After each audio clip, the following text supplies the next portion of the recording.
Our study has 1 million measurements. There are 1 million instances where an airplane flew over a well site and collected data. And then there's all the pipelines and other infrastructure. So we have 3 orders of magnitude more data than any other study that's comparable.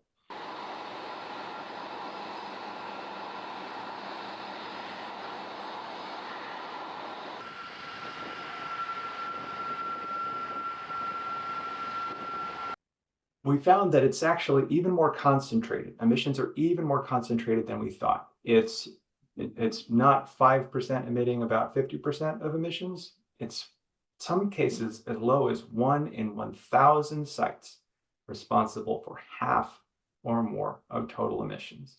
And across all the campaigns, in most cases, it's of order close to 1% of sites responsible for half or more.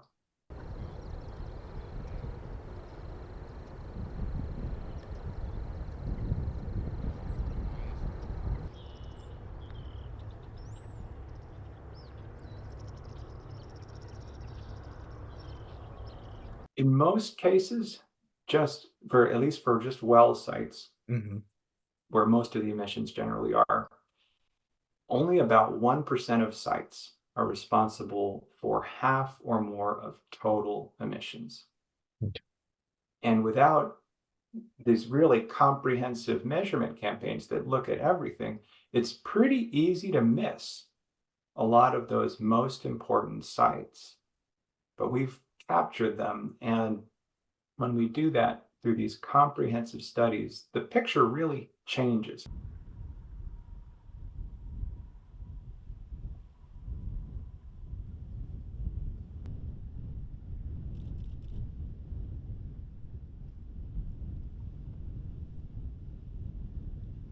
In so many cases, these are unlit flares, some sort of a problem with a tank, a leak that's sprung in a piece of equipment. And pretty much if one of the aircraft we were working with can see it, it's definitely fixable. And in a lot of cases, it's actually fairly straightforward to fix.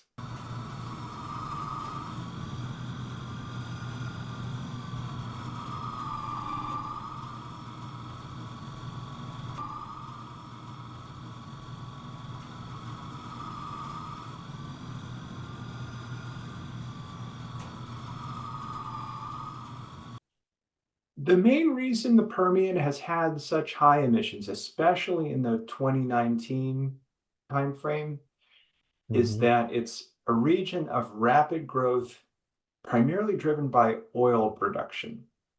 So when the drilling happens, both oil and gas come out, but the main thing that the companies wanted to sell in most cases was the oil.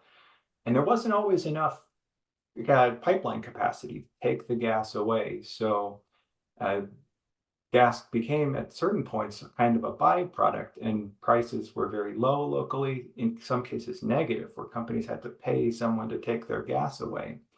And under those circumstances, it's less than surprising that there would be less incentive to capture the gas.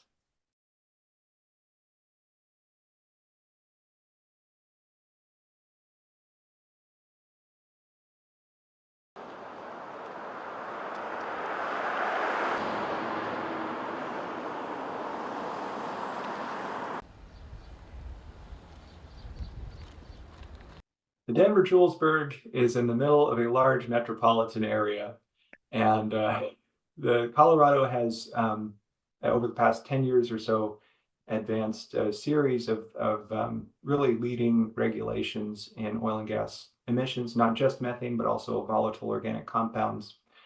And yeah, there have been a series of studies in the Denver-Julesburg in particular that really do suggest that emissions have gone down quite a bit, and ours is just another study really confirming that. So that's a promising sign that this is really a solvable problem.